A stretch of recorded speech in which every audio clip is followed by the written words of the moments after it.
Ignore করা আর অহংকার দেখানোর মধ্যে পার্থক্য আছে ভাই। লোক বলবে যে এর অ্যাটিটিউড চলে এসেছে, এর অহংকার দেখাচ্ছে। নিজের অ্যাটিটিউডকে যদি আরেকটু স্ট্রিক্ট করে দাও না, তাহলে কিচ্ছু হবে না।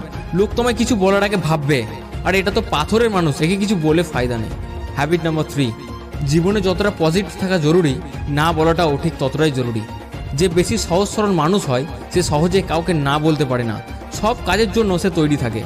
আর এই সব লোকই পরে গিয়ে কাঁদে যে আমাদের মতো ভালো মানুষের সাথেই কেন খারাপ হয়। হ্যাঁ ভাই, সব ভালো মানুষের সাথেই খারাপ হয়, আর কেনই বা হবে না? সবাইকে তো মাথায় চাপিয়ে রেখেছো ভাই। লোকে বসে আছে তুমি মাথা নামালেই তোমার গলা কাটার জন্য, আর কাটার পর এটাও বলবে আরে ইয়ার ঠিক করে কাটতেই পারলাম না, মজাই পেলাম না। তুমি এইসব মানুষদের গড়া থেকে উবড়ে ফেলতে পারবে না, কিন্তু এইসব লোকেদের থেকে নিজেকে বাঁচাতে তো পারবে।